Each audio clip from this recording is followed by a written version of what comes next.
저희가 미래 기업 환경에 적응 가능한 비즈니스 모델이 강건한 1등 기업에 투자한다. 거품이 꺼질 수 있다. 약간 이런 우려인 것 같아요. 인플레라든지. 저희가 주목하는 걸 말씀드릴 수밖에 없는데 삼성전자를 전략적으로 담지 않고 있다고 그렇게 들었는데 스마트폰 사업을 앞으로도 지속 가능하다고 볼 수 있느냐. 안녕하세요. 부자를 꿈꾸는 개미 북구미의 한정수 기자입니다. 여러분 요새 주가 떨어져서 고민들 많으실 텐데요. 최근에 코로나19 사태 이후로 유지됐던 가파른 상승세가 한풀 꺾이면서 가치주가 다시 주목을 받고 있대요. 그래서 저희 북구미에서 가치주 펀드를 운용하는 펀드 매니저를 한 분 모셨습니다. 올해에만 무려 25% 안팎의 수익률을 기록하면서 국내 주식형 펀드 수익률 최상위권을 기록하고 있는 에셋플러스 코리아 리치 투게더 펀드라는 게 있어요. 그래서 이 펀드를 직접 운용하시는 에셋플러스 자산운용의 고태훈 팀장님 모셨습니다. 안녕하세요. 네, 안녕하세요. 네, 팀장님 먼저 간단히 자기소개 한번 부탁드리고요. 네. 지금 운용하시는 코리아 리치 투게더 펀드에 대해서도 간단히 소개 한번 부탁드릴게요. 네, 안녕하십니까. 저는 에셋플러스 자산운용 국내 운용본부에서 본부장 역할을 하고 있고 지금 코리아 리치 투게더 펀드와 롱숏 펀드인 해피드림 투게더 펀드, 국내 펀드 운용을 담당하고 있는 고태훈이고요. 저희 회사 같은 경우에는 내재 가치에 기반한 가치 투자를 하는 것은 맞고요. 근데 그 가치라는 것이 저희가 추구하는 것은 좀 더 성장 가치에 좀 집중하고 있다라고 설명드릴 수 있을 것 같고요. 저희 회사는 소수 펀드의 원칙을 가지고 있거든요. 전 세계 지역을 좀 분할해서 담당을 하고 있고요. 그 중에서 코리아 리치 투게더를 제가 맡고 있는 거라고 보시면 될 것 같고요. 저희 리치 투게더 시리즈들이 2008년에 출시됐는데 그때 이후로 가지고 있는 문장 하나로 좀 정리된 투자 전략이 있거든요. 그래서 저희가 미래 기업 환경에 적응 가능한 비즈니스 모델이 강건한 1등 기업에 투자한다라는 문구로 딱 정리되어 있습니다. 근데 이 문구를 한 3개 정도로 쪼개서 제가 설명을 드리면 일단은 첫 번째 미래 기업 환경에 적응 가능한 것인데 저희가 아까 말씀드린 것처럼 가치주를 추구하는 건 맞다. 근데 그 내재 가치라는 것이 저희가 보는 게 성장 가치, 그러니까 향후에 다가올 가치인 거죠. 지금까지 자산이 얼마나 쌓여 있는지보다는 비즈니스 모델을 통해서 만들어낼 수 있는 가치를 추정하다 보니까 그 가치는 결국 미래의 기업 환경이 어떻게 바뀌어 나가는지가 중요하기 때문에 그 미래 기업 환경을 저희가 투자 전략으로 삼아 놓고 그 미래 기업 환경에 적응 가능한 기업을 찾고요. 두 번째로는 비즈니스 모델이 강건한 기업을 찾습니다. 그래서 지금까지 돈을 많이 벌어놨거나 자산 가치가 굉장히 많거나 하는 기업보다 수익 구조가 좋아지는 기업들을 찾는 데 집중을 하고요. 그리고 리스크 관리에는 가장 중요한 건 사실은 종목을 잘 선정하는 거기 때문에 저희는 그 중에서도 작년 코로나 상황 같이 불황의 상황에서도 점유율을 확대할 수 있는 1등 기업을 투자한다. 그래서 이렇게 3개로 구분해서 보시면 코리아 리치 투게더의 전략에 대해서 좀 이해하실 수 있을 것 같습니다. 네, 지금까지 제가 수익률을 잠깐 아까 설명을 드렸었는데 25% 정도? 네. 올해 들어서? 예, 연초 대비. 네네네. 지금 맞나요? 예. 그러면 시장 평균보다 훨씬 지금 더 높다고 볼 수 있는 거죠? 국내 시장 대비해서는 한 16%포인트 정도 아웃퍼폼 하고 있는 거니까 시장보다는 지금 좋은 성과가 나오고 있고 근데 사실 올해 가치주를 위시하는 펀드들이 다 성과들이 굉장히 좋은 상황이긴 합니다. 그러면 시황 얘기를 한번 좀 해볼게요. 올해 초에 증시가 정말 1월에 좋았잖아요. 급등을 그렇죠. 좀 했었죠. 그 뒤로는 약간 업종별 순환매가 좀 빠르게 이루어지고 있는 것 같고 최근에는 또 상승 많이 했던 경기 민감주들이 조정을 좀 받고 있는 것 같고 트렌드가 빠르게 변하고 있는 이유가 어디에 있다고 보면 될지 그게 궁금합니다. 일단 증시 스타일 변화가 일어났던 거는 작년부터 이어졌던 코로나 효과가 가장 큰 효과라고 보시면 좋을 것 같거든요. 그러니까 이게 증시의 스타일이 전반적인 대세 상승이 나왔던 작년부터 2020년 3월 19일에 저점을 찍고 쭉 올라왔잖아요. 1, 2월 달에는 거의 무차별적으로 대형주 중심으로 굉장히 좋은 흐름을 보여줬거든요. 근데 그게 이제 3, 4월 들어와서는 급격하게 좀 변화가 많았고요. 특히나 아까 말씀드린 것처럼 고평가를 많이 받고 있는 기업들은 인플레이션이라든지 금리 인상 가능성을 생각을 하면서 리스크 관리가 좀 많아졌고 그러면서 이제 좀 저평가 받고 있었던 기업들인데 코로나 이후에 살아남은 기업들, 기업 실적을 만들어내는 기업들한테 좀 집중을 하게 되면서 순환매가 좀 많이 나타났던 현상인 것 같고요. 일단은 미래 기업 환경에도 상당한 변화가 사실 있었습니다. 대표적으로 코로나 이전까지만 해도 공유 경제나 이런 얘기 엄청나게 많이 했었는데 공유경제 자체에 대한 의구심도 많이 높아졌고 오히려 좀 개인화된 서비스들이 각광받으면서 라이프 스타일 자체도 좀 많이 바뀌었잖아요. 이런 흐름 자체가 증시에 반영되는데 시간들이 좀 걸렸다라고 생각이 들고요. 또 이제 산업재나 이제 철강 업종 같은 경우들이 굉장히 좀 아웃퍼폼을 많이 했는데 불황이라기보다는 돈은 잘 버는데 업계가 워낙 경쟁이 심화되다 보니까 이익이 역성장을 하는 모습들을 보여주다가 이런 것들이 코로나 상황을 거치면서 특히나 중국이 구조조정을 강하게 이룩하면서 철강 업종도 그렇고 뭐 해운 업종도 그렇고 다양한 업종에서 좀 콘솔리데이션, 점유율이 1등 기업 중심으로 확대되는 모습이어서 살아남은 자들이 파이를 좀 더 가져가는 모습들이 나오지 않았나라고 생각을 좀 하고 있습니다. 잠깐 언급을 해주셔서 제가 질문을 드리는 건데 최근에 주식시장에서 제일 이슈되는 게 바로 그 거품이 꺼질 수 있다 약간 이런 우려인 것 같아요. 인플레라든지. 그래서 미국 연준이 3분기 FOMC에서 테이퍼링을 논의할 것으로 예상된다 이런 보도들도 있었고요. 그래서 유동성 효과 아까 말씀해 주셨는데 한국 증시에도 당연히 엄청 큰 영향이 있을 거잖아요. 그래서 팀장님께서는 미국의 어떤 그런 정책 변화가 우리나라 증시에 어떤 영향을 미칠지 어떻게 생각하시는지 궁금하고요. 그리고 이럴 때 좀 유동성이 거치는 상황, 이럴 때는 좀 어떤 종목들을 주목하면 좋을지가 좀 궁금합니다. 뭐 저희가 사실은 저희 같은 가치를 추종하는 그 운용사들이 대부분 다 버텀업 방식의 리서치를 하거든요. 기업을 찾고 그 다음에 그 위로 올라가는 상향식의 리서치를 좀 많이 하다 보니까 매크로 상황에 대해서 뭔가 전문가적인 시각을 갖기보다는 저희는 항상 매크로는 좀 대응의 영역이라고 많이 생각은 합니다. 근데 그럼에도 불구하고 작년 상황을 좀 돌아보자면 올해 한 4월까지도 미국에서 M2, 그러니까 유동성 증가가 24% 전년 대비해서 나왔거든요. 이런 20% 성장이 작년 5월부터 지금까지 거의 한 1년 정도 동안 계속됐습니다. 물론 이 M2 그로스가 2월달 이후에 3월, 4월은 성장률 자체는 좀 둔화되는 모습이었긴 했기 때문에 유동성이 조금씩 축소되는 거 아니냐라는 우려는 있을 수 있는데 유동성이 많이 들어왔던 상황은 확실하고요.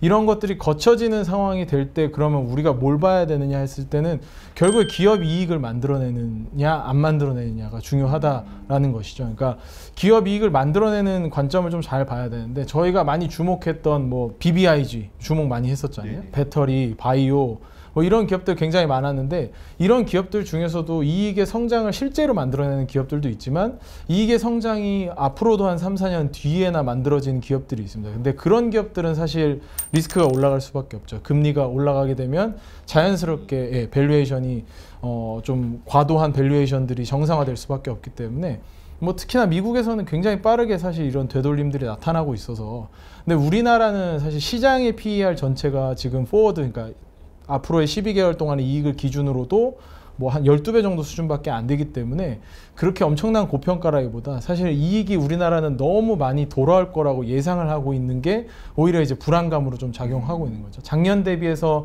순이익 성장률이 거의 70% 정도 나오는 상황인데 이게 과연 나올 것인가에 대한 의문을 갖고 있음에도 불구하고 일단은 돈을 만들어내니까 우리나라 증시는 상대적으로 굉장히 강세를 보여줬던 거고요. 뭐 지금까지 사실 저평가 상황도 굉장히 오래되어 왔기 때문에 우리나라는 조금 이 상황에서는 밸류에이션이 그렇게 무리한 수준은 아니다. 근데 증시 자체가 위로 뭐 뚫고 상당히 갈 수 있느냐 이거는 조금 어려운 상황들이 아까 말씀하신 뭐 금리의 상황들도 있기 때문에 쉽지는 않다라고는 생각하고 있습니다. 이럴 때 주목해볼 만한 어떤 뭐가 있을까요? 이럴 때 일단 주목할 만한 건 그러니까 저희가 주목하는 걸 말씀드릴 수밖에 없는데 그러니까 두 가지 관점이거든요. 저희 코리아 리치 투게더의 펀드 종목 구성도 약간 그렇게 되어 있는데 그러니까 바벨 전략이라고 하는데요. 보통 바벨을 들면 양쪽이 무겁잖아요. 그러니까 양쪽이 무거운 전략을 택하는 거죠. 성장 중에서는 확실하게 성장이 나올 거라고 예상되는 섹터에 투자를 하고 그다음에 가치들 중에서는 무겁고 좀 굉장히 저평가받고 있지만 이게 리레이팅이 돼서 성장할 수 있을 거라고 생각되는 양쪽으로 밸런스를 맞추는 건데요.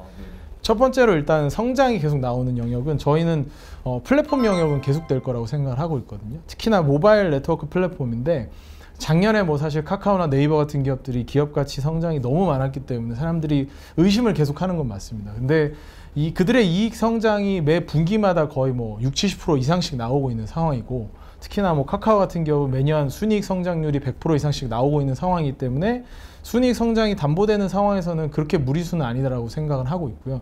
일단은 그 기업 자체보다도 코로나로 인해서 우리가 모바일 플랫폼에 너무나 이제 침투율이 빨라졌다라는 거죠. 이쪽 영역에서의 성장은 계속될 거라고 생각되는 게 아무래도 아직도 확장할 수 있는 사업의 영역이 너무 많고 사실 뭐 지역적으로는 항상 우리나라만 하는 거 아니냐라고 할 수도 있지만 요즘 웹툰 같은 경우에는 글로벌 플랫폼 1등이 우리나라 기업들이 하고 있거든요. 그래서 플랫폼 기업들이 이 힘을 가지고 컨텐츠 수출을 하면서 또 새로운 비즈니스 모델을 만들어내고 있기 때문에 긍정적이라고 생각하는 게 첫 번째고요. 그러니까 두 번째는 저희는 이제 정의를 스마트 모빌리티라고 하고 말씀을 항상 드리는데 그러니까 단순하게 그냥 자동차, 내연기관차 타던 게 전기차로 바뀌는 정도 가지고는 사실 뭐 투자할 만한 매력이 그렇게 크진 않습니다. 근데 저희가 이제 코로나 상황을 거치면서 많이 생각했던 건 자율주행이라는 요소가 하나 들어갔다라는 것이죠. 공유 경제로, 그러니까 뭐 버스나 대중교통 많이들 이용하시다가 조금은 이제 거리두기를 하고 싶으셔서 자기만의 공간으로서 자동차를 소구하는 부분들도 좀 더 생길 수 있다고 생각을 하고요. 이 부분은 아직은 저희가 생각하는 정성적인 부분이기 때문에 정량적으로는 좀 더 지켜봐야겠지만 사실 완성차 시장이 부동산 시장 다음으로 가장 큰 소비 이제 시장이거든요. 그러니까 전 세계 시장 규모가 대략 한 8천만 대, 9천만 대인 상황에서 못해도 3,500조 이상의 시장입니다. 이게 완성차 시장 매출 규모로만 보면. 그러면 이 완성차 시장이 3,500조짜리가 1억대 이상으로 성장한다라고 하면 10% 정도 성장한다라고만 가정을 해도 350조짜리 시장이 생기는 건데 이 350조라는 시장은 사실 거의 스마트폰 시장 규모에 맞먹는 수준이거든요. 그렇기 때문에 사실 엄청난 파괴력이 있을 수 있고요. 그러니까 저희 리치투게더 펀드들이 혁신에 대해서 맨날 얘기하는데 먼 미래의 기술인데 앞으로 어떻게 될지 모른다라고 생각하는 정도로 가지고 저희는 혁신이라고 얘기하지는 않고요. 실제 혁신은 시장의 성장이 나오는 것. 근데 스마트 모빌리티는 확실히 시장의 성장이 나오고 있고 또 아까 말씀드린 바벨 전략에서 밸류에이션도 시장 대비해서 낮게 받고 있는 상황이기 때문에 좀 더 안전 마진을 가지면서 투자할 수 있는 부분이라고 저희는 생각을 해서 인터넷이라든지 그다음에 반대편에서는 자동차 영역에서 좀 좋은 상승이 있지 않을까라고 생각하고 있습니다. 펀드 얘기 한번 해볼게요. 네. 예전에 듣기로 그 리치투게더 펀드에서 삼성전자를 전략적으로 담지 않고 있다고 그렇게 들었는데 그동안 사실 작년 이후로 삼성전자가 수익률이 꽤 괜찮았다가 최근에 다시 약간 좀 보합, 약간 이런 느낌인데 그렇죠. 삼성전자에 대해서 여전히 조금 부정적인 입장을 갖고 계신 건지가 좀 궁금하더라고요. 이게 근데 저희가 삼성전자라는 기업을 이 주제가 굉장히 좀 부정적으로 들으시는 분들도 많거든요. 그래서 저희가 항상 말씀드릴 때 조심스러운 게 삼성전자라는 기업을 그럼 우리가 신경 쓰지 않느냐. 근데 저희가 누구보다 신경 쓰고 있기 때문에 말씀을 드릴 수 있는데 두 가지 요인으로 좀 나눠서 보시면 좋을 것 같아요. 그러니까 제가 운용하고 있는 펀드는 액티브 펀드이거든요. 그러니까 코스피 지수를 아웃퍼폼, 그러니까 코스피 지수보다는 나은 수익률을 내줘야 되는 게 저희의 사명이거든요. 그러니까 펀드 매니저로서의 소명이죠. 그러면 액티브 펀드 매니저로서의 역할에 대한 고민을 해보면서 삼성전자에 대한 투자를 좀 고민해 볼 필요가 있습니다. 근데 삼성전자는 지금 코스피를 기준으로 보면은 시장 비중이 한 22% 정도 되고요. 코스피 200을 기준으로 하면 한 30% 정도 차지하는 굉장히 큰 종목이거든요. 근데 이 종목을 사서 제가 시장을 아웃퍼폼을 하려면, 코스피를 아웃퍼폼을 하려면 22% 이상을 사고 있거나 해야 된다는 상황인 거죠. 이 종목이 올라갈 거라고 생각을 하고 베팅을 한다면 이기기 위해서는. 그러니까 맞춰서 사도 뉴트럴라이즈, 그러니까 딱 그냥 시장이랑 비슷하게 했다 정도밖에 안 되는 거기 때문에 저희의 역할상에서는 삼성전자를 담아서의 아웃퍼폼으로서 액티브 펀드 매니저의 역할을 다 했나라고 했을 때는 요건 좀 의문점이 있습니다. 우리의 역할은 그거보다 좀 더 똘똘한 종목들을 잘 찾아서 아웃퍼폼을 해드리고 국내 시장에서 좀 더 좋은 성과를 드리는 게 역할이라고 생각하는 게 첫 번째이기 때문에 선택하지 않는 첫 번째 액티브로서의 저희의 사명감 때문이다라고 생각하시는 게 첫 번째고요. 두 번째는 이제 삼성전자의 비즈니스 모델 측면이거든요.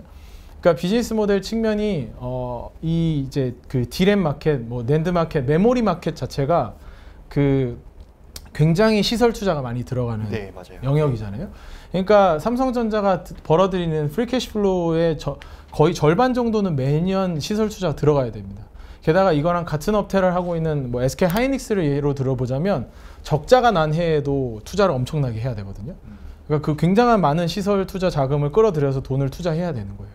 근데 우리가 그냥 내 돈이 있다고 생각했을 때 매년 재투자를 해서 나한테 언제 돌아올지 모르는 기업한테 내가 투자를 할 것이냐. 물론 이제 성장 가능성도 충분히 있을 수 있지만 이거는 사실 그 누구도 예상하기 어려운 영역이잖아요. 예, 그렇기 때문에 이런 종목에 투자를 할 것이냐 아니면 투자를 하면 프리캐시플로우로 나오는 게 7, 80%가 넘는 뭐 레버리지가 강한 플랫폼 기업에 투자를 할 거냐라고 했을 때는 저희는 후자가 훨씬 낫다라고 생각을 하기 때문에 상대적으로 그런 영역에서 상처를 좀 덜 받는 영역으로 가는 포인트를 가지고 있다고 보시면 좋을 것 같고요. 그러니까 이게 삼성전자의 비즈니스 모델 자체가 너무 나쁘다라고 하기보다는 그들의 비즈니스 모델의 특성인 거죠. 그리고 사업부가 사실 너무 다양합니다. 그래서 지금 1분기만 해도 1분기에 스마트폰 실적이 굉장히 좋아지면서 영업이익에서 차지하는 스마트폰 쪽에서 차지하는 비중이 굉장히 많이 올라왔잖아요. 근데 스마트폰 사업을 앞으로도 지속 가능하다고 볼 수 있느냐? 이 어려운 질문인 거죠. 그러니까 메모리 반도체보다 사실 대답하기 훨씬 어려운 영역인 거예요. 그래서 이런 부분들을 봤을 때는 저희가 투자하기엔 좀 부적절하지 않나라고 생각을 해서 편입하지 않고 있습니다. 그 강방초 회장님도 비슷한 생각 가지고 계신 것 같던데. 네, 그렇죠? 네. 사실 회장님과 뭐 생각을 저희 CIO이시기 때문에 저희랑 항상 뭐 전략적인 부분에 대해서 이야기하시고 사실 저희 회사 안에서 제가 회장님 가장 많은 얘기를 하는 편이기 때문에 혹시 설득을 당하신 거? 뭐 설득을 삼성전자 관련해서 이 설득의 과정은 저희가 그러니까 이게 운용할 때 컨센서스라는 걸 만들어야 되거든요. 그러니까 이 팀 안에서